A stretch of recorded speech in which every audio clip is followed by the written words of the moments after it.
Good afternoon, everyone. Thank you so much for joining us for the EdTech Institute. We have made it to the end of day one for our closing speaker, our closing keynote. We are so happy for all the things that we've seen in the chat all day, for all of the great comments and conversation and collaboration that we've been seeing. We hope that you've enjoyed this. We've seen lots of great feedback. We are all jealous of Wendy. I just saw in the chat who is watching right now from the beach. So thank you for joining us live from the beach. We do appreciate that. That's the great thing about live streaming is that you can get your PD anywhere on Earth. So we do appreciate that for sure. So my name is John Shoemaker from the Educational Technology team. I'm happy to be the person introing this session. Please remember that this is being recorded. It is live on YouTube and it's being recorded, and it will be on our channel almost immediately after the session is over.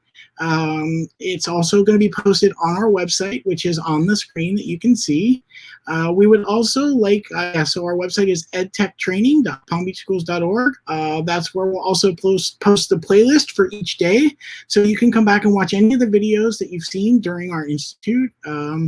So we are so happy to have you for that. We also really hope that you'll give this video a like and subscribe to our channel. We're so happy to have more subscribers and new subscribers as you are subscribing to us. If you hit the bell, it will actually notify you anytime we go live or upload a video. This will obviously be important as we make it towards our, the fall, and we have more training online. So you'll be able to see whenever we're doing our live streams. Great to see that I got a 12-year-old who loves my Inside Out background too. Love to see that too. Anyway, don't forget there's a chat box over there at the right. We want to hear your conversation, share your ideas, share your thoughts, engage with one another. Hopefully you can even meet a friend here and you could work together remotely and come up with lessons together as well. We will be doing attendance at the end, so stick around for attendance, just like every section. And we also in the chat have moderators, and the moderators you've seen have a wrench beside their name. Most of them right now are from the EdTech team. Some other departments have the wrench as well. We also have a bot in there. Nightbot is in the chat. We've kind of scaled her back a little bit because she was blocking too many people just because their name was in there. But it's also there for protection to keep the live stream nice and clean. And we also want to make sure that if you're doing anything on Twitter, please tag us. Either tag us at EdTechPBC, which is our channel name, at EdTechPBC, or you can use the hashtag, which we're using for this event, which is hashtag EdTechPBC. I think John Long came up with a great idea at the first session, which is share us a picture of where you're from. So I've seen some great pictures throughout the day. I may even collect some from today, and we can do a quick little slide deck in the morning showing where everyone is learning from. So if you want to just do a quick selfie and show us where you're learning from today, and make sure you include the hashtag so that we know how to find it, we would love to see where you're learning from. As I'm sure you guys already know, we have gone through quite a nice long day of amazing presenters for our agenda today. And I think after this day of learning and seeing all of the great ideas come through, it's a great way to end it with Kevin Honeycutt. So for those of you who have not heard Kevin speak, you're in for a treat. Kevin has been our keynote speaker before for our regular technology conference. He's going to be doing a session on building real relationships in surreal times, which I think is a very valid and timely discussion today to talk about. But he's also just a dynamic speaker, and we really hope that you're going to be engaged by Kevin's presentation. So with that, I'm going to bring Kevin Honeycutt up to the screen, and thanks for joining us, Kevin, and take it away. Yay, can you see me and hear me? I can see and hear you. And can y'all see my first title slide? Yep, it's there. Go ahead. Okay, so I'm going to jump in here. So first of all, good to be here. I was here this morning listening to Peter and Paul Reynolds and kind of sampling some of the breakout sessions, and this has been high quality. So I feel like I need to raise my game to make sure that I'm ready to share with you. A lot of what I'm about to share with you is brand new because it has to be. I've had to reinvent myself. I'm 55. And I'm a brand new learner again. Now, I don't know how many of you would raise your hand and say it's you, not 55, but a brand new learner. But, you know, this thing has really rocked everyone's world. And so I was standing in a school in Ohio when the governor of Ohio shut down Ohio schools, and it was surreal. I was doing PD with teachers. I was working in classrooms with kids. I was a kind of an embedded teacher there. And this just hit me like a ton of bricks, like everyone. Kids were crying. And the schools I work with in Ohio are not easy schools. These are feeder schools, funnel schools for behavioral disorders and kids on the spectrum, at risk, kids with PTSD, probably the toughest of the toughest schools I've ever worked with. So keep in mind that everything I've learned during this has been shaded by the reality that the kids we had were already not easy to work with. Right. So I believe in the idea that you should never waste a good crisis. This has come along and reset our slide decks, and that's not all bad news. I have run through my career, run back to 30 years worth of stuff and gotten everything like I was running to get everything together and say, I need to get everything I've ever built that helps a kid or a family and get it online. I don't care how. I don't care if I do it right. I always say the perfect is the enemy of done. Just do it. Just figure it out. Just jump in and figure it out. And I've seen so much of that with teachers.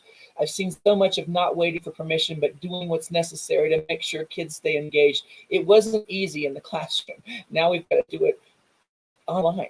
So power to you, right? So what are the things that inspire me in these times?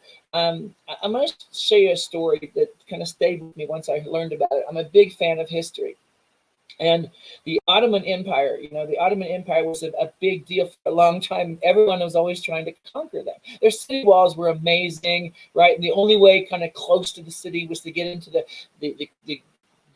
Golden Horn. If you get into the Golden Horn, you get close to the city walls. So any invading navy, they would try to get into the Golden Horn. But, they had this giant chain, this giant iron chain they dragged across the mouth of the Golden Horn at night, so no invading navy would ever surprise them or catch them off guard until an invading navy decided to portage their boats across the land. And when the Ottomans woke up in the morning, the navy was inside the chain.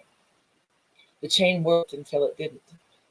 Sometimes I think we get used to the chains in our life, the things that we think work, right? And sometimes I don't think they did, not as well as we thought. They were easy, they were comfortable, but maybe they didn't work as well for kids and families as we thought. So I'm just trying to keep an open mind about this.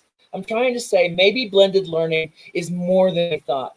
Maybe blended learning is choices in how kids learn, in platforms they use, and whether it's their phone or their laptop or paper or whatever, that we're more agnostic in the way we deliver and interact with kids.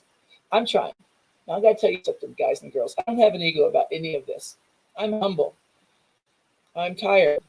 How many of you have worked harder during this than any time in your life? How is that possible? I think that we're all hurrying to try to figure things out. Is anyone else having trouble sleeping?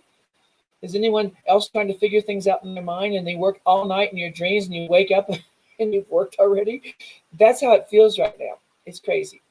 This session is about building real relationships in surreal times. And one of the things I've learned is these schools that I work with in Ohio that have these tough kids, right? The teachers who work in these places are amazing. These teachers have charisma. These teachers know how to build relationships with kids, because the only thing that works with this population, and I would wager any population of students, is if you build relationships with kids. They have to know how much you care before they care how much you know. These teachers were great at that. But suddenly, most of them had never taught online in their lives. And suddenly they had to. And one of the things they forgot is they have to bring their weird. They have to bring their strange. They have to bring their personality to this. But they're trying so hard to do online right, they left behind those pieces of themselves. So what I'm telling them is be you. And if part of you is not doing everything perfectly, Good. That's a good place to be. If you're not doing the meeting exactly right, if you haven't figured out the Google tool exactly, if you think it's too hard, I feel you. I feel you. It's as important for them to see you trying as it is for them to see you succeeding.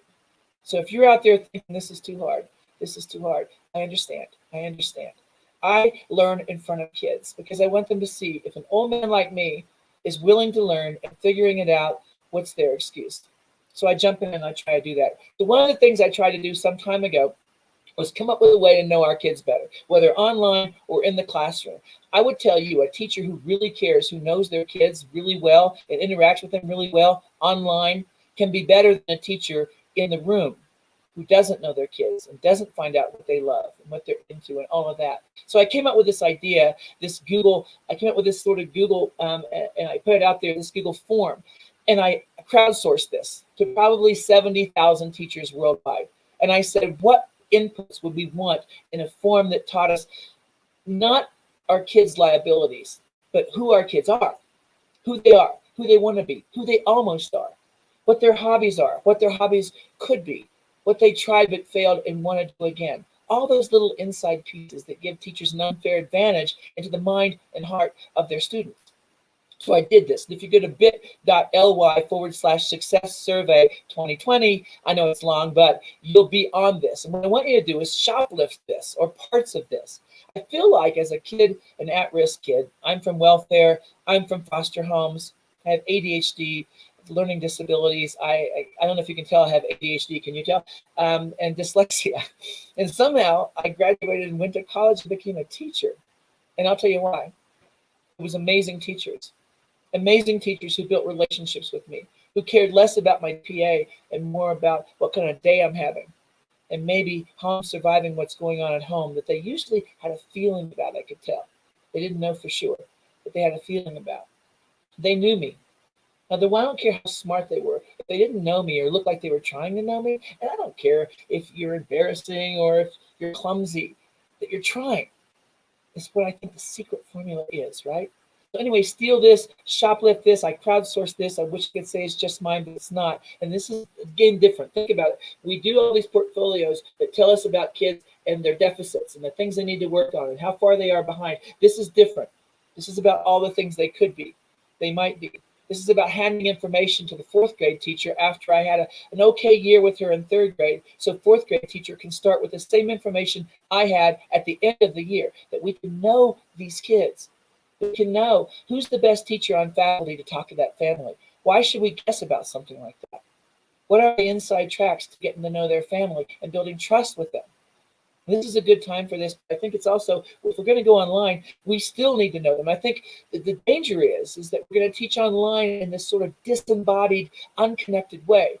I've seen this before. If you've ever been in a meeting where there were some people there virtually and you realized the whole room forgot them till the very end, never said a word to them, never asked them their opinion, just sort of, there they are out there.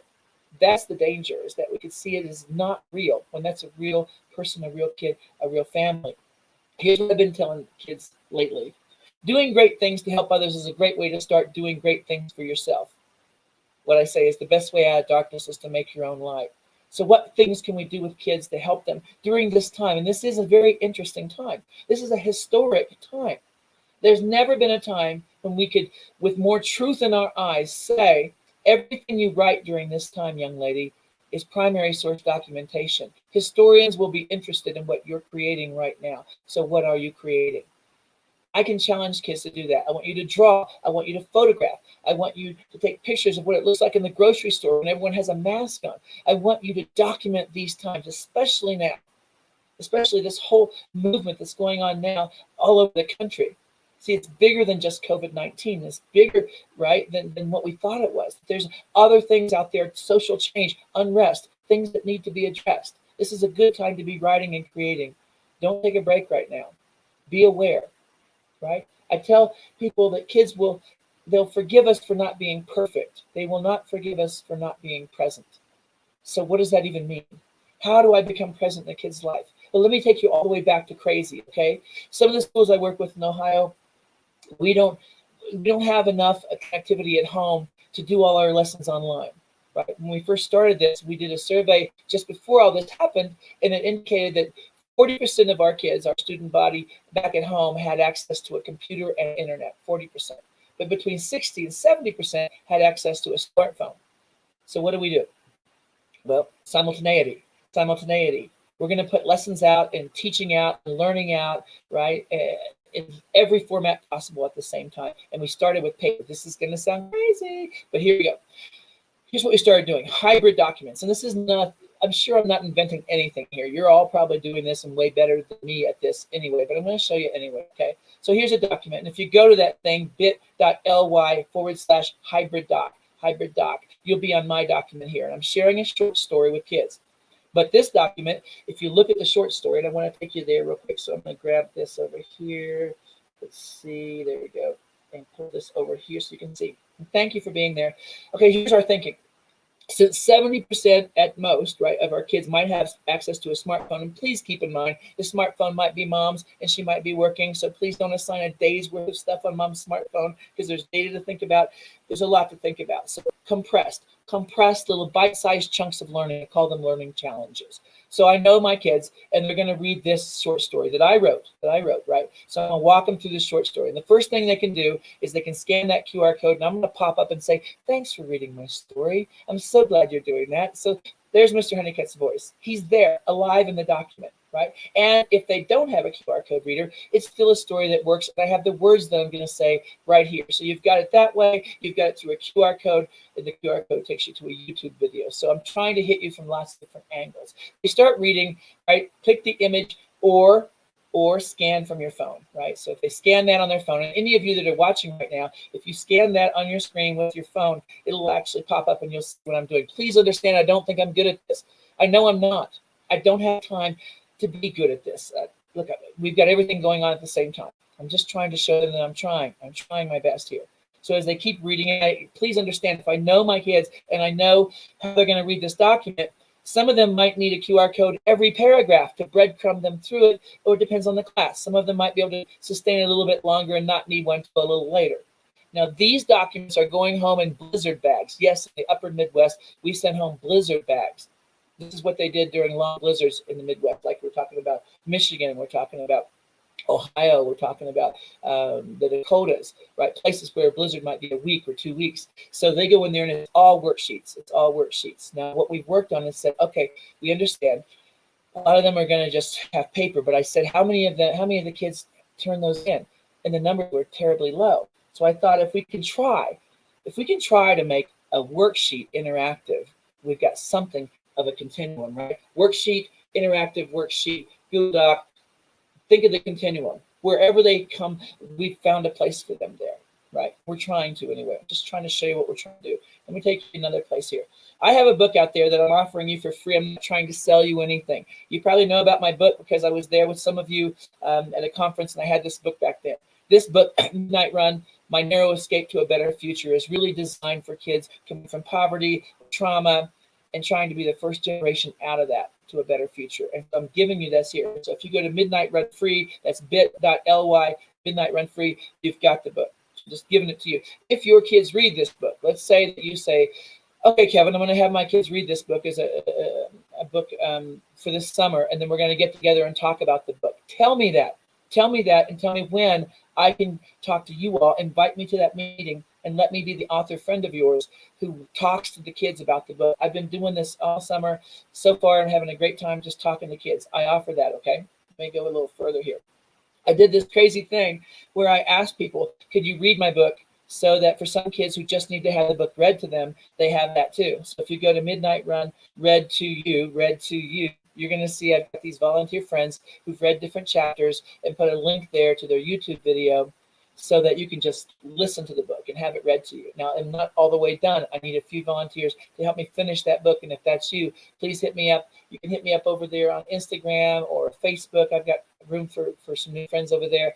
Or on Twitter, tell me in a DM that you want to read or have some of your kids read chapters. Would love that. But what I'm trying to do is role model how you can make a book come to life and we can still focus on literacy. Okay. Thanks for staying with me so far. I know I'm all over the road like a guy who broke out of prison in a stolen laundry truck. I'm going to take you one more place. And I've got so much there that I'm just clearing the decks here in this session, okay? I started talking to kids about choices. Again, I'm coming from trauma. I'm coming from poverty. I'm one of those kids in the family that somehow broke the mold and got out.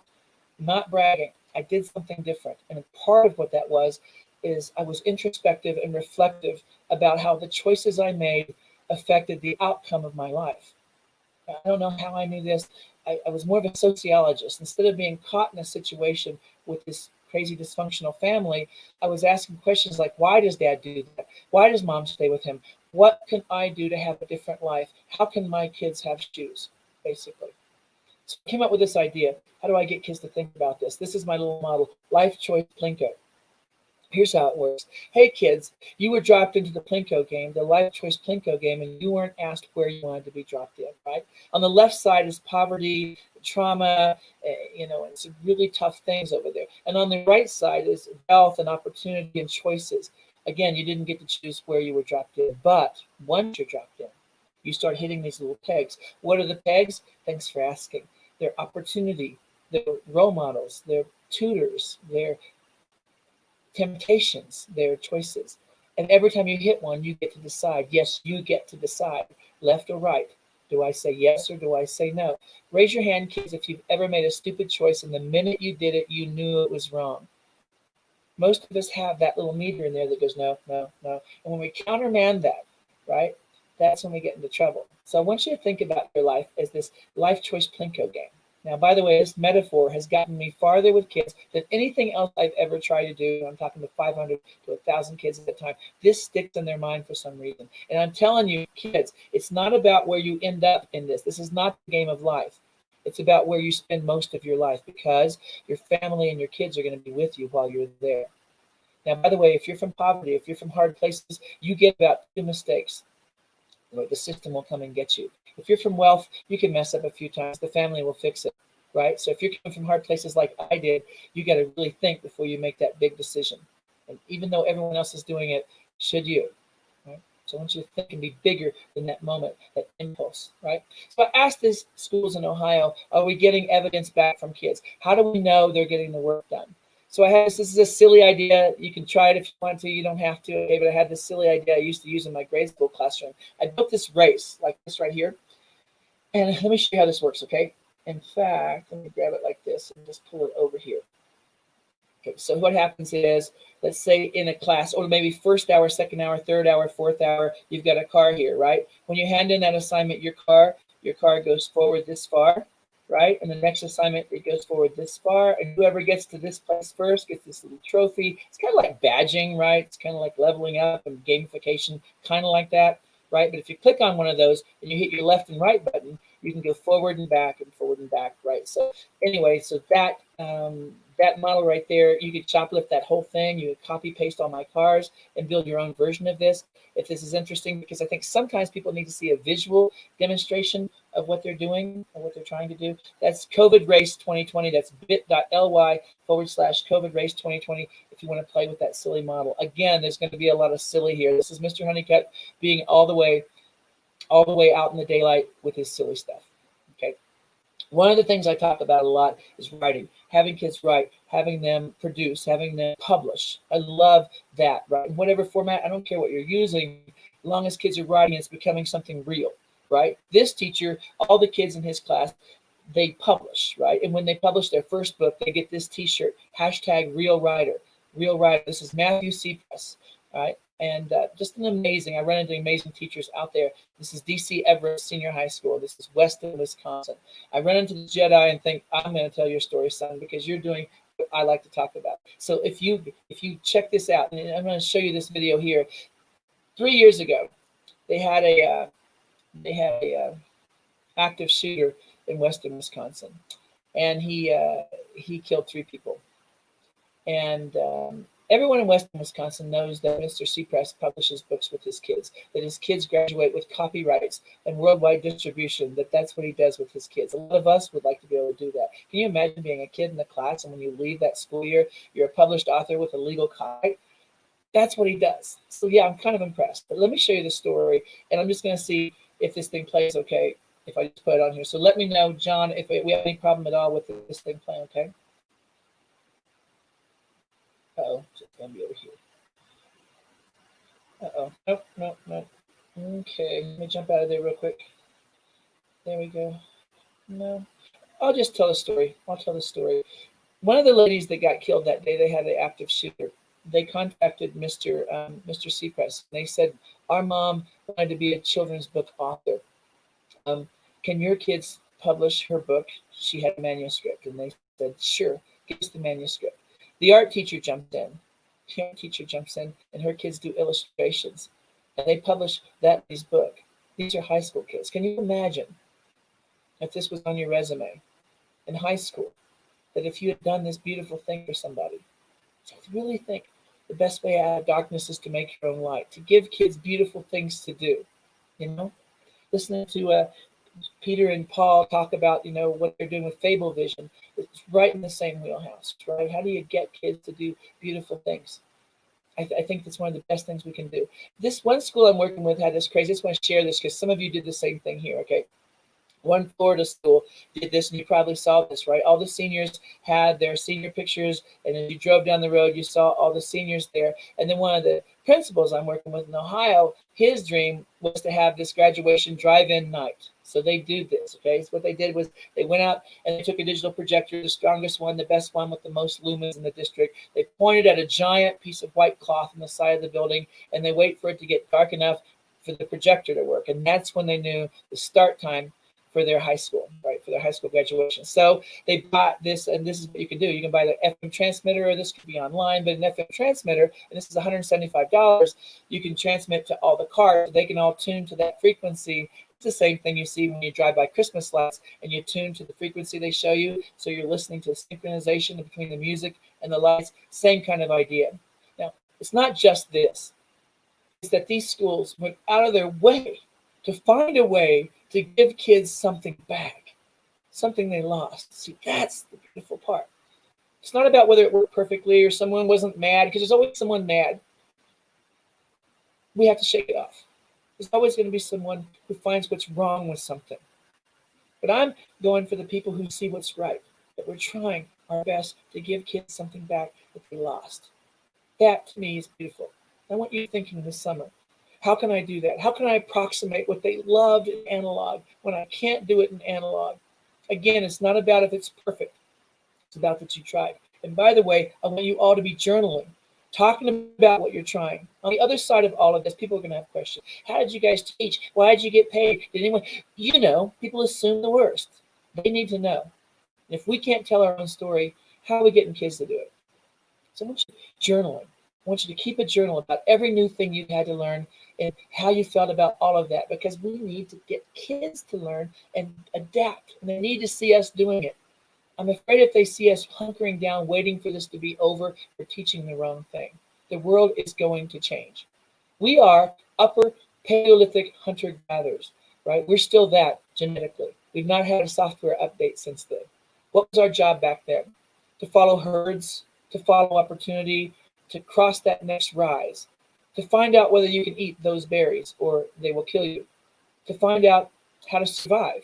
We were good at that. In fact, we have the deepest layered neocortex of any creature on the planet, 6-layered neocortex. That means we have a very plastic neocortex. That means we can learn now. Who taught you to drive in the snow? It snowed, right? We're designed to learn that way. But a lot of times in school, what we did was we turn everything into an exercise, right? As if we were like, let's say we were mom and dad rabbits. We had our little baby rabbits down in the burrow, and we're showing them what grass looks like on a chalkboard. Go up in the grass, eat the grass. Is there risk up there? Yes, a hawk might eat you, but it's that important that you learn how the world works, right? So how do we help kids make sense of all of this crazy stuff? So one of the things I like to do, I'm going to show you here. I'm a playwright. I've written 2 plays that I give away for free to any school that wants them. I'm not saying I'm a good playwright, but I'm free, so I'm worth every penny. So what I wanted to do is I wanted to cast and direct and perform a play online just to prove I could. Just to prove I could, because kids are missing their play, they're missing the spring concert, they're missing their dance recital, they're missing. No, they don't have to. We could do something different. We could do something that works. Is it as good as being in the auditorium? No, maybe not. But at least they still have that moment that big moment. So I started doing this right away. I did this. I cast my play. And if you go to bit.ly, you'll see 3 Family Sale. That's 3 Family Sale TFS, 3 Family Sale Live. And I want you to see what happened.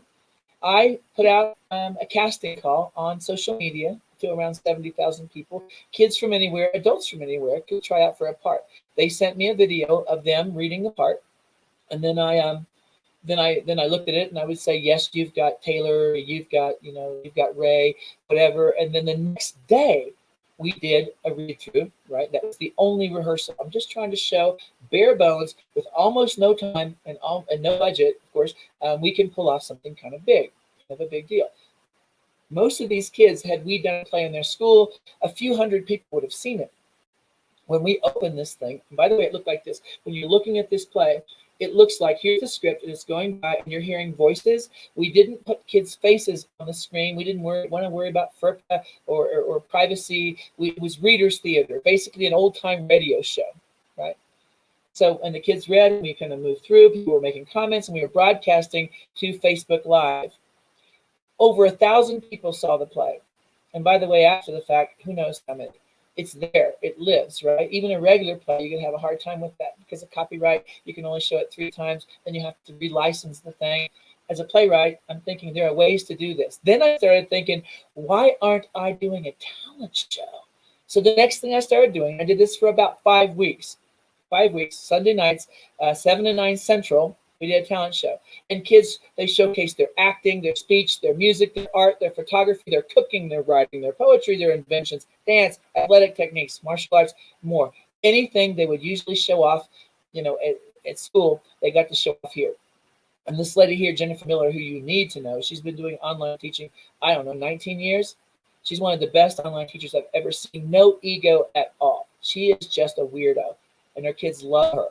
And she manages these things. We do an intake. Kids fill out a Google form. They send us a link to their performance so we can see it, because most of the time kids who would go in there and do something stupid won't take the time to make that video. So it parses out the kids who are going to go in there and try to do something stupid. We don't have that happen, right? We also don't send everyone a link to the Zoom meeting or the whatever, wherever we're originating. That's just the kids in the cast. That's just the kids in the talent show. We broadcast. Then again, you can do it to YouTube like we're doing right here, or you can do it to Facebook Live, and over there people can comment, right? So it's a safer way to kind of throw that performance out there. I'm just trying to get your mind thinking, how do we give them back this thing, this recital, this play, this readers theater, the forensics, debate, all of that. By the way, 1,000 viewers isn't bad. The kids were pretty impressed, right? So what can you do? So anyway, that's what it looks like. So if anyone's interested, again, I would love to bring this back. I did it for about 5 weeks, so I thought, okay, that's run its course, but maybe not. If anyone wants to partner with me and say, can we have a night, where we can do some of this? If I can promote that and get your kids an audience, I will do that. If you want the kids to have 1,000 viewers, we got to work on it a little bit. We got to get the kids to pre-buzz on social media and tell everyone they're proud about the show. We can't wait to do the show. But summer's a good time to rehearse this so that we can do some of this next year, right? Summer, this is a good time. Low stakes here, right? So a couple of things I want to show you. One of the tools I like to use with kids is TuneCore.com. TuneCore.com. This is music publishing. You may have another tool, again, not married to this. Date tools, don't marry them, because different ones come along. Your kids might like something else. I've been using TuneCore with kids for a long time. So TuneCore.com, you go there and you get a, let me show you my dashboard here, okay? This is my TuneCore dashboard. So if I go here, you can see I'm sitting on a balance of $1.26. So if anyone wants a cup of coffee, we can share one. But what I'm doing here is I'm trying to get to see how they can publish their song. So they go in here and they get a free account. Now suddenly they've got here's my singles over here. This summer so far, my son and I published Cow Cow. My son's 5. Our band is called Loose Tooth. And we wrote this song called Cow Cow. And our idea is it's going to replace Baby Shark, because Daddy needs to make some money because things have been hard. Okay, so it hasn't worked so far, but you try, right? So there's my single there. Now, if we want to know more about this, I can go to my balance, or I can go to money and reports and look at my music sales. Now, I want you to think about the other things I can teach with this. Once this opens up and you can see, let's go to filter. Look at all-time sales. This is my all-time music sales. You get a backstage pass here. $258.09. Look at me making some money. So anyway, I can see what months I made what money in, what countries like my music the best, what stores make me the most money. What is all this? This is all a spreadsheet. This is all financial literacy for kids who don't care about financial literacy, and they do care about the performance of their single. Now, before you say, not every kid writes music, not every kid is musical, Mr. Honeycutt, anything you write that you read out loud is an audio book, and you can publish it the exact same way. So if you want to validate writing, music, creativity, poetry, here this is, right? It costs $9.99 to release a single, $9.99. I like that it costs something. I think when you have skin in the game, you care more about the situation, right? So that's TuneCore.com. And using that with kids for a while. Look, every tool that you ever knew that you ever used online, Flipgrid, all of those great things, guess what? It's all brand new now because we need it for new reasons now. We need it for new outcomes now. So suddenly everything is new again. So get out all that stuff that you forgot you knew, polish it off, and think of it through the lens of now. Just do that. All those tools work differently when you need them for different reasons, right? I want to validate everything you've ever learned in the past. You don't throw all that away because the world changed. Just think about how to resharpen the edge, you know? About 30,000 years ago, one of your ancestors invented this. This is the Clovis point, a spear tip, fashioned in this case out of igneous rock with a serrated edge, right? So you would hit that and you would chip it out. So it has, and by the way, I cut my hand. This thing is sharp, right? Attached to a stick, right? Really well here. Suddenly it's a hand knife. Attached to a shaft, it's an arrow you can shoot. This was an unfair advantage back then. I'm sure some clans, some tribes, they didn't want to embrace this. They probably said, they probably just didn't want to look at it. Their descendants aren't here. They didn't make it. Turns out this was really important. So my question to you, what's the Clovis point of now? And how do we teach our kids to hunt with it? Not just play with it, hunt with it. How do we hunt opportunity with the tools of now? What's the Clovis point now? I'm just putting that out there so you can think about that this summer. Think about what tools look like now. What do we need to be teaching? This is Cow Cow, by the way, if you're interested. And this is me and my 5-year-old down here, Cow Cow. This is our single. Woohoo! It says I published it in 2019, but I actually just published it. It just has the same name as a previous release, so it's a little confusing. But anyway, this is a back seat driving down the road. Cow, cow, look, there's cow, cow, cow, wave at the cow, cow, cow, moo at the cow, moo, cow, cow, mommy, cow, cow. So for the elementary set, there's all these actions that go with it. Anyway, if you want to play around with that, want to have a video challenge with your kids and cow, cow, would love to promote that if it's interesting to you. I'll give it all to you if you're free. I don't want to try to make any money. That's how I stay poor. I try my best to avoid making money in any way I can. Here's one more crazy idea. Again, I'm throwing all my MacGyver stuff at you. So let's pretend that you think, oh, this stuff is too hard. All this stuff is too hard. Cool. Okay. So go to Google, right, and open a new document. Then click More. And when you click More, you'll see Google Drive. I love Google Drive because I'm a visual thinker, less text-based and more visual-based. If that's you, you might like this. I thought, how can I make a gallery for kids' work? So I did this. I made these shapes here so it looks like walls, and then I put them up, and this would be like Gibson's gallery. And then Timothy would have his gallery, and Alexandria would have her gallery. So every kid would have a gallery. And the cool thing is you could put a link here to an email so people could leave good comments, and that would come to your email, and you could put the comments under the kids' work so they could see what feedback looks like. It would cost nothing to try this. Again, and I know it's not beautiful. I know it's not perfect. Again, this is Mr. Honeycutt trying in front of kids. So if this is interesting, and again, I can go in here and make these pictures bigger or smaller. Google Draw, one of my favorite tools. It's been crazy, but I've been drawing again. I mean, the artist in me is back alive, and I'm thinking, how do I get better during this time? So I'm not just sitting there idling. In front of kids, they see Mr. Honeycutt having this incredible sort of renaissance in his creativity. So I'm getting out my pencils again. I'm buying sets of stuff at Hobby Lobby or online. I'm getting whatever your thing is. I don't care what it is. Go find it. Dust it off. What did you almost do? What were you doing that was going really well your third year of teaching that you kind of laid to the side? Get it back out. But now how do you put it online so kids can benefit from it? How do you do that? How do we get excited about learning right now? You know, that's where I'm at right now. Let me give you another one. This is my online trophy case. And go to this site here and you'll see on the side it says build your own, and I'll give you a trophy case with trophies and empty shelves. What you do is take that homework the kids are giving you, those projects that they're handing in, those things that are so great, those links, right? And you're going to link them to a trophy and put Beatrice's name on there, put Kevin's name on there, put Stacy's name on there. And when parents click it on that Google, and this is a Google Draw document again, a Google Draw document, if they scan the QR code, their kid pops up. And if you scan any of these, in fact, if you scan that turkey right there, it's the cutest little turkey poem. I think she's in 3rd grade, right? And grandma's watching thinking, oh, my kid is so great. So what I did is I went online and I found these pictures of trophies. I chroma keyed them and took the background out. This is not rocket science. But if you just want to steal this from me, please do. Please do, right? But now you've got a way for kids to have a digital portfolio online with the tools you have already, okay? If that's interesting. I hope so. Let's go here. I wanted to show you a couple crazy things I've been doing lately. I have this robot back here, and I don't know if you can see it from where you are, but back here I have a robot, and I have a couple of these robots, these Telepresence Robots.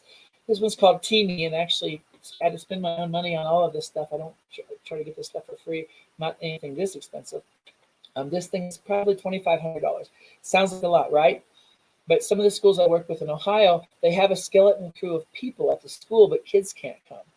But if they had office hours with the Teeny or with the double robotics robot, kids could show up on the robot, drive right into, and by the way, drive into the office or the counselor's office or whichever teacher is there, while we're social distancing and have a skeleton crew there, they still could walk around. And there's something about being able to go where you want to go. So maybe you have 15-minute windows for office hours with these robots. So I'm thinking, it sounds like a lot of money. We can find sponsors. People are really being generous right now in GoFundMe and Donors Choose. And I don't know what other apparatus you all use to raise funds, but I wish every school had one of these robots, at least one, maybe more, right? So that kids could log in, because it's one more way to log in. Again, blended learning model. It's about how many different ways can a kid reach out to you and you reach back.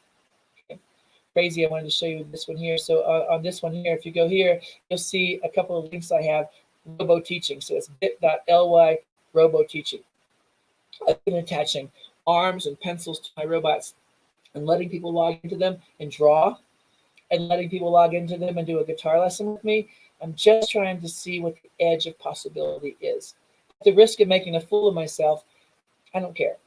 I'm at an age now where I don't care if I'm wrong, but I'm going to work hard to try to find a way to let kids connect, right? Let me give you another one. This is crazy. I work with these Sensei that teach karate in Ohio. That's one of my ladies right there, and she's awesome. And suddenly, the kids aren't there. And she's like, oh my gosh, she did not know how to do online things. She would tell you herself, she's way, way behind. And I said, don't feel bad, don't feel bad, don't feel bad. Number one, the first thing we can do is aim a camera at you and start recording your instruction. Your kids just want to hear your voice, see your face, right? So that's the first thing. The first thing is we're going to point a camera at you, and that could be just opening up your computer, turning on the camera, or your phone, turning on the camera. I went out in my garage and I built a dojo just to help these Sensei so they can see me doing it too. So in between the cars, I have the stuff on the floor, so if you fall down, you don't get hurt too bad. And punching bags and all the stuff you need for a karate class. And then I thought, wouldn't it be cool to give kids choices?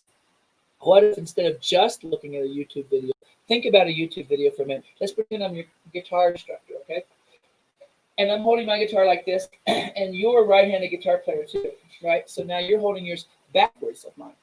So your mind has to flip the instruction before you start. Now, for some kids, that's seamless and it's not hard. For other kids, maybe not. Maybe it's harder. So I thought, what if I put a 360 camera here, stick it here, and I look down. I don't even look down. I just look straight ahead, because then the kids now wearing Google Cardboard at home, and yes, a GoFundMe is going to buy the Google Cardboard that we ship to their houses, right? And so they can just look down with that on and see my fingers as if my fingers are their fingers. Our idea here is, what if we taught karate this way? What if we taught the dad this way? What if we give kids a first-person seat in their own learning? Now, here's the idea. I don't want the senseis to have to make 2-3 videos per lesson. That would be crazy. But what if they were recording from the front and recording from here at the same time? So I spec'd out. I went online, found the cheapest version of this I could find, right? So this is, here is, let me see here. It is the Insta 360 camera, right? So 360 camera. And I went to Amazon and I bought this hat. This hat's about $12 to $14. When you put the hat on, I know this is crazy, but now here's what I found out. I've got to cut the bill off because kids can't see past the bill. I've made 4 of these hats before this one ever arrived. So what am I doing? The lesson starts. I'm recording from there. I'm recording. I push the button. I'm recording from here. At the same time, I do the first lesson. And please understand, these have to be bite-sized chunks of learning. Don't teach a whole kata in one lesson. You might this might be the lesson right here. Hi kids, today we're going to work on a karate fist. What's a karate fist? Let's watch. So I'm going to stick my hands out. If you're using the 360 camera, just look down and my hands are your hands, okay? We're going to roll our fingers like this, roll them. Why are we rolling them, kids? Take all the space out so that when we hit the punching bag, there's not slack in here that causes you to dislocate a joint or break a finger. The thumb goes this way, tucked under. Why tucked under? Because if you hit someone's gi this way, you can break your own thumb. So again, a karate fist is roll tight, thumb this way. I want you to practice that, and I want you to make a response video where you show me how to make a karate fist. I'll see you next time. Thank you for watching lesson 1. And that's lesson 1. Lesson 2 is going to be very simple too. How to do a single middle punch. Single middle punch. Again, thinking about the content from a couple of different points of view. In the room, I could teach you a whole kata in 1 hour, right? But you're on mom's phone at home using data, right? Now, if you want to gorge 20 of these, if you want to binge watch my karate class, if you're that desperate, by all means do that. But if you don't have time for that, and mom has 3 other kids who they need their phone too, or they need the laptop too, and they only have 1, I got to think about that. I got to think about that. What's a kata look like on the worksheet? I got to think about that. Again, I don't know if any of this is right, but I'm trying. I'm trying. If that's interesting to any of you and you want to talk about any of this, hit me on Facebook. Hit me on Facebook and we'll talk. If you've got ideas to make my stuff better, help. I'm just doing the best I can. I want to show you this. If I take you here, let me take you to my channel here. Let me see if I can find it. Show the case. AR Karate. Let me pull this over. This is here. Put this on the screen. See if you can see. Now this is my first hat that I created, but let me pull it over so you can see. When I start the kata, now I can move this way. Often I'll take a stick like this one or a quarter staff, and I'll show kids that if you go between the shoulder and those 2 knuckles, like you point that to the opponent, you're in the correct position. Two things are happening. So at the bottom is just my YouTube channel, and I'm wearing the hat, right? And at the top is the hat point of view in case. Will all kids want the hat point of view? Probably not. 2% might. 3%. I don't even know. But what do they see? Mr. Honeycutt is trying to give this to us in lots of different ways. That means more to me than whether I did it perfect or not. Again, perfect is the enemy of done. Okay. Let's see here. What else I got here? Oh, okay. Again, just taking it to crazy town. Okay, having been doing this for a long, long time and having online instruction for a long, long time, I have lots of content. So I decided to start curating. That maybe my biggest job is to be all those library media specialists out there. I love you all because you curate content and you're prescriptive. You give me the book that hooks me. Then I want the next book. Then I want the next book. Then I read Charlotte's Web. Then you know, right? You're like a pharmacist, but you know where everything is, right? Well, now I'm looking at all the things I've created. And yes, other people too. I don't curate that stuff too. Yes. But I started with my stuff. I thought, what if I made a channel that looked like Netflix? Everyone's binging Netflix. What if I just make LearnFlix? Again, this is LearnFlix 2020. So if you go to bit.ly/LearnFlix 2020, you're on my page. And what I want you to do is think about stealing this. Right? So if you curated this, and over on the right was everything over there, right? And those were Khan Academy, curated, right? Just for your kids. You know their grade level, you know where they're at with math or whatever.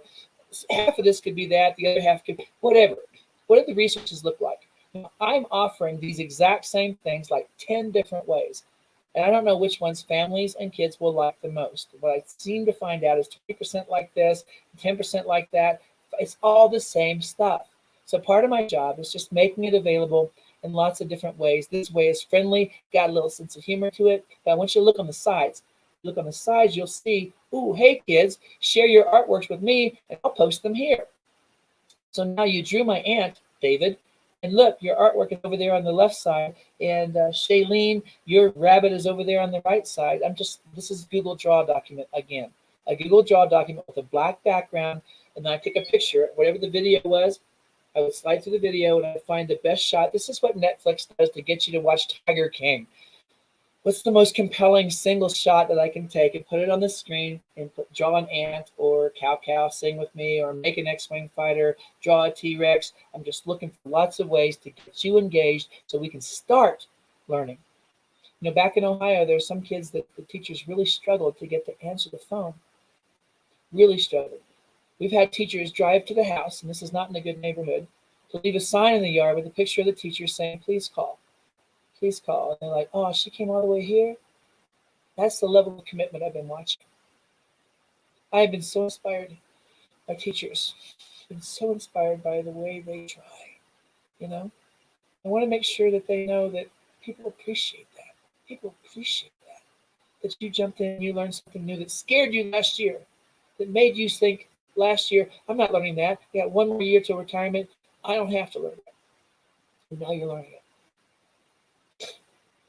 Only kids can make you do that. They need us. They need us, and they're at home. And some of the kids are at home and things are hard. I know my house. More time at home wouldn't have been a good thing, right? Because God knows what they're going through right now. How do we give them some light? How do we do that? It's crazy, right? But I have this service that I use. I can't wait to show you. And I've got 20 more hours of stuff here, and I'm going to run out of time. But I want to show you one in particular thing that I like using. There's a site out there called AskMyKid. It was Ask My Class, and it still is, but now they've changed their service to AskMyKid. So you can say Ask My Kid for whatever, and it's on the Alexa platform. I just triggered my Alexa. Okay, watch this, right? Alexa, ask my kid for Kevin's challenge.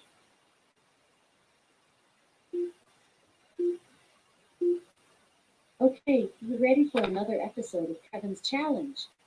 Hi kids, it's Kevin's Learning Challenge number 5. I took a picture from my iPhone 6 Plus. When you see the picture, I want you to write a paragraph or record a response about where I am.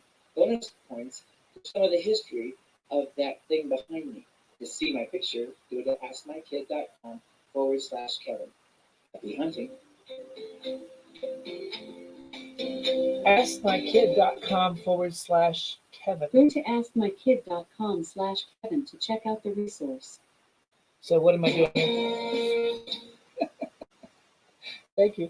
What am I doing here? I'm trying to find one more way to reach kids with a bite-sized learning challenge. And when you go to that website, you'll see in that particular lesson, I'm standing in front of Big Ben in London. I'm challenging kids to write a paragraph about Big Ben, the history of Big Ben. Just Mr. Honeycutt being silly, right? Finding a way to reach kids. Now, by the way, Alexa is a free download for every smartphone. So in our schools where between 60 and 70% of kids had access to a smartphone, but 40% had access to a computer with internet, I can reach higher numbers, right? So maybe it's not all about screen time. This is audio. Again, one more way. If you're going to be agnostic about platform and try something crazy, I'm going to give you a link. In fact, at the end of all of this stuff, I'm making a link to a PDF of this entire presentation with QR codes and everything, so that you'll have the whole thing. And I want you to have access to that particular tool. Ask My Kid. You could be Googling it right now, Ask My Kid, and you'll find out and make a teacher page there. Okay. So anyway, you want to say hi? You want to say hi, don't you? Yeah. Okay, but it's gotta be a quick hi. Okay. This is Gibson. Hi. Gibson. Oh, you want to tell them about your magic show? Oh, I have a magic show, everyone. Okay, hold on. I'm gonna show them your studio. Okay. I've got 5 studios in my house for teaching all 5 different things. So right now, Gibson, you want to stand in there real quick and show them your, did you want your hat? Is that what you wanted? I'm not going to do the whole show for you guys. But, where's your hat? Okay. So, see if you can see. So there's that's Gibson's Magic Lounge. And so he's been learning magic and doing tricks for the family. And now we're going to do a YouTube channel, right? A YouTube channel? Yep. Right? And so you're going to see if you can grow your audience because he's a magician. See, I couldn't hang it there. I have to put a second screw there. Okay, bud? All right. So I'm not going to do a whole show right now, but you can say hi to them one more time. Okay. And watch your show when it goes live on YouTube. Okay. Cool. All right. All right, buddy. I'll talk to you in a little bit. Okay. Here's my thing I'm encouraging you to do. Open up crazy. Go all the way. And make sure your kids see this. A 5-year-old is watching Dad. How is he coping? I'm unleashing my creativity. It's kind of like the message that Peter and Paul had this morning, right? Unleash that creativity. They said when the going gets tough, the creative, get busy. I believe it's something like that. That's it, man. That's the whole thing. So let me see where I'm at now in this presentation. Okay, a couple more encouragements here, okay? So we have permission to be creative, right? Bloom's revised taxonomy has the word create at the top. So I've been thinking, how do I be creative? How do I teach my 5-year-old to be creative? How do we do great and creative things during this time? And this is, again, summer. We have a chance to try some crazy things we've never done before, okay? So one of those things I like to do with my kids is cardboard. If you go here, cardboard COVID fun, and it doesn't sound like it goes together, cardboard COVID fun, that's bit.ly. You're going to have my templates for making cardboard stuff. You would not believe how much stuff we have built during this time, from submarines to spaceships to geodesic domes to X-wing fighters attached to cozy coops, all that stuff. And what I think we can do is share these with parents and get parents and grandparents and aunts and uncles and family working with their kids, creating with their kids, building with their kids. When I add STEM and STEAM, it's already kind of STEAM, but if you want to add STEM, add some circuits, add some LEDs, add some different things, buttons you can push, and robotic arms you can build, and all of that stuff there too. So this is a great time for kids to reach into that bag and start to learn to become creative. I've shown this to you before, but I'm going to show you one more time, because again, everything we've done is new again. This is spoonflower.com, and on spoonflower.com, kids can draw something like this is Gibson's chalk drawing right here. And we go to Spoonflower, we get our own account, and then now we can buy this as fabric. So they print this and they send it to you. So Gibson, that curtain under your bed that hangs down on that secret space, who designed that curtain? Me. Him.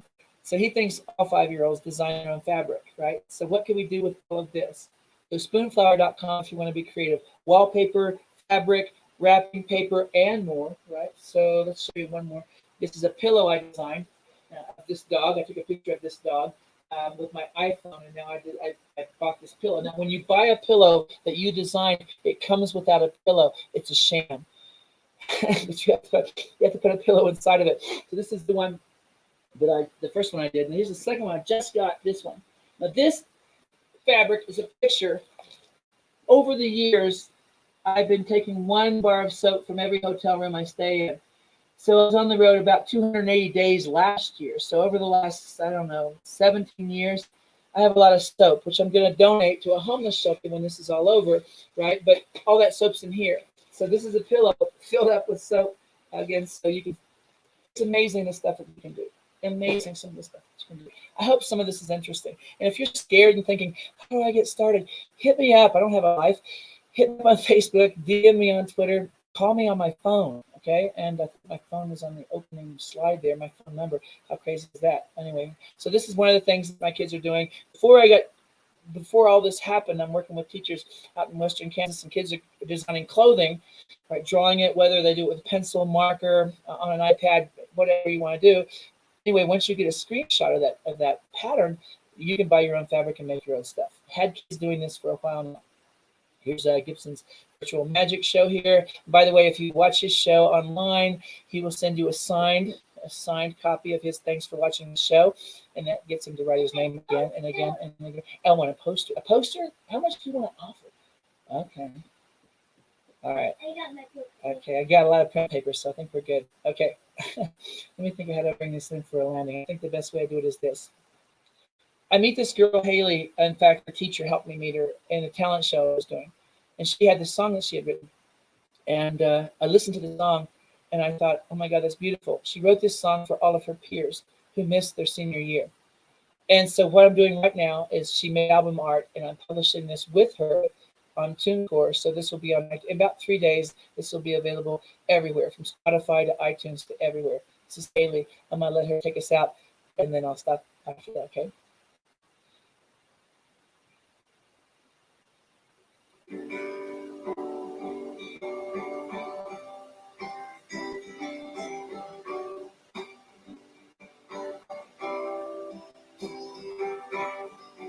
know this isn't what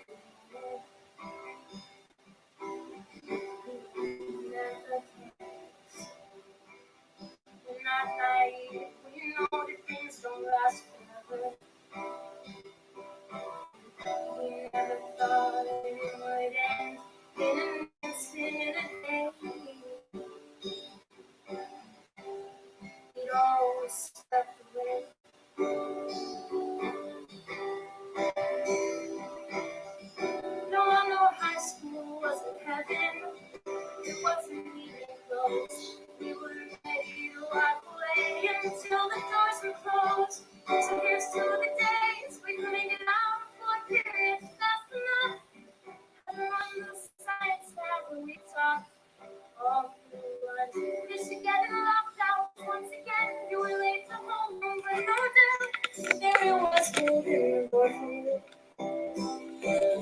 Here's to the teacher we all hated, but that's okay.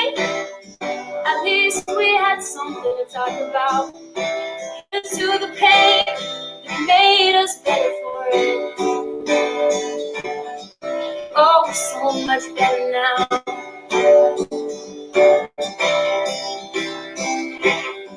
I would leave if I could have it all back. Even though always full of body odor, teenage desperation.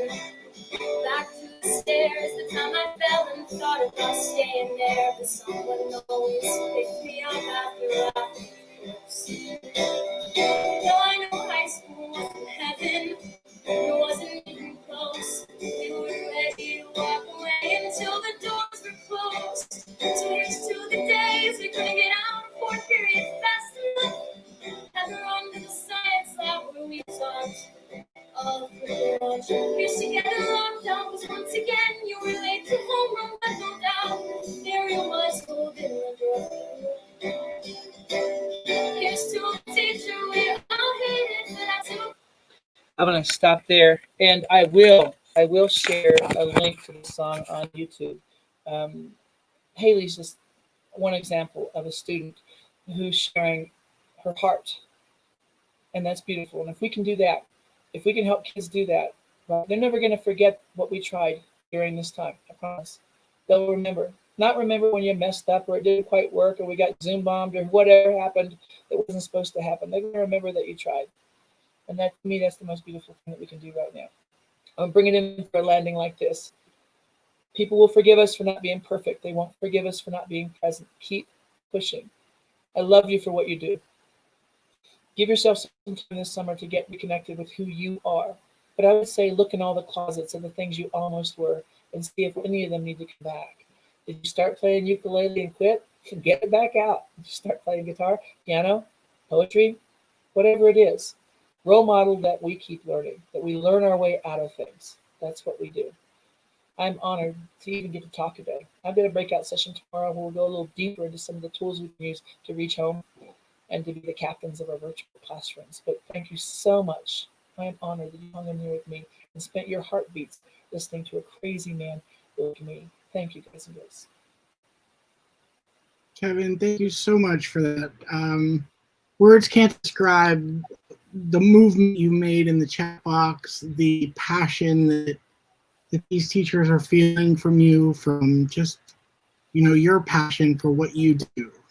So, words can't express the thanks that we have for sharing your story, sharing your ideas, and that kind of what was shared in the chat was just, you have so many ideas. It's so hard to keep up with, but just there's one idea that will stick with you. And that's the idea that you keep going with. You don't have to use everything that Kevin shared, but there's maybe one thing that really speaks to you that you want to do with your students. Start with that, and then come back to this video, and the next time you watch it, you'll get another nugget and another.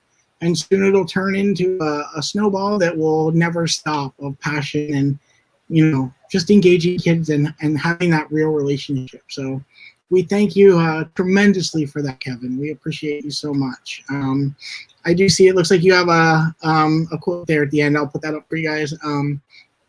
So we do appreciate that. And with that, we're going to shift just quickly to end the day with some door prizes, because we know that that's what people are looking for as well. Kevin will bring you back up at the end to give the last word, so don't go away just yet. Just hang in there for a second. So we want to thank everyone again for joining us today. I thought it was a great day of learning. I really loved how Kevin was able to bring this institute full circle today. I think the people in the chat also made a good comment that we brought a really amazing first day, and we have a lot to deliver on tomorrow too. And so for those of you who weren't sure, tomorrow is a full day of all different people. So Kevin will be back with us, but it's a full different agenda. So we don't want you to miss that either. So again, also to our business partners, our friends who have donated these prizes to us, we appreciate you. We are thankful for your donation to us. We have a great session of great things to give away this session. And I believe that Trent will be the one that is calling our winners. I'm just checking real quick. Yeah, Trent will be calling the winners. So be on the lookout for Nightbot, and he will be calling the winners. She will be calling the winners when we get there. So if we'll draw the first winner, that's going to be for a Lock and Charge swag bag. As a reminder, we can only ship to the U.S. You obviously must be present to win. But whoever is winning right now, I saw Trent pull the winner. The winner is Tracy Graham. Congratulations, Tracy, for the Lock and Charge swag basket. The second one that we know you're all going to want to be loving today, whoever was on the beach, this would be a great prize for you to have with you. But SRG, like they always do for our tech conference, is donating a Margaritaville frozen blender concoction, and the winner is Selena Sporer. All right. So congratulations. I've seen that name quite a bit in the chat, so congratulations, Selena. Thank you so much. That makes me think of Kevin's quote, open up your crazy. Right? There you go. Let's start opening up our crazy, for sure. And the last prize today is a $100 gift card from Curriculum Associates. That's the big prize for today. So if we can draw our winner, Trent, think of what you can do for cardboard COVID fun with those boxes from Amazon. Oh my gosh, right? There's so many things you'll be able to do with the cardboard from your Amazon. Not seeing a winner yet, but we're still waiting. Oh, there he did. He just drew for the winner. And the winner is... Sorry, it looks like the chat's going a little slow. Remember, all of the prize winners, you need to make sure that you email Dana Rubenstein. And it looks like the winner is it Tilly Siegel? Yes, congratulations, Tilly. So if you were called, if you were chosen, please, you email Dana Rubenstein, and we will get those prizes out to you as soon as we can. For the people in the school district of Palm Beach County, we just want to remind you that you are able to get 10 points today and 10 points tomorrow if you need in-service points. So all you have to do is sign up in ELM, and Dana Rubenstein is also in charge of our ELM course. So if you have questions, or if the course actually fills up again, which we already filled it up once today, please feel free to reach out to her. But all the information is at the bottom of the page on our website and also in the ELM course. We're also asking again for you to please take attendance. So if you're here, please go fill out that form. A lot of it, we just want to learn what you want to learn. We want to know who's here. And we just who has joined us. We appreciate everything.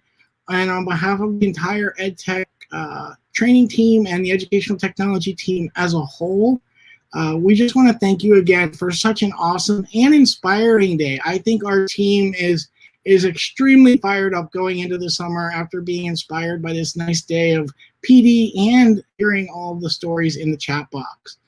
So before I turn it over one last time to Kevin, I just wanted to remind you tomorrow morning we start again at 8:30. You can join us on the Institute website, or if you remember how to get there on the bit.ly, there is a short link to start tomorrow morning at 8:30. Again, prizes in all sessions. Tomorrow we're going to be giving away a Chromebook and an iPad, so you're not going to want to miss tomorrow's session at all. We can't wait to have you there. And with that, I'm going to bring Kevin up one last time. Kevin, if you just don't mind, I'll give you the last words to send us away. Yes, can I share my screen? Yep, for sure. Oops, there we go. No, wrong. No, you need to share it again down the bottom. I don't have it shared with me yet. Right here. This is my going away. All right. Going away, okay. So all right, perfect. One of the things we've been working on, me and some schools, is putting together a back-to-school intake sort of activity. So we came up with this COVID-19 time capsule. By the way, scan that QR code or go to bit.ly/learncapsulecovid. LearnCapsuleCovid.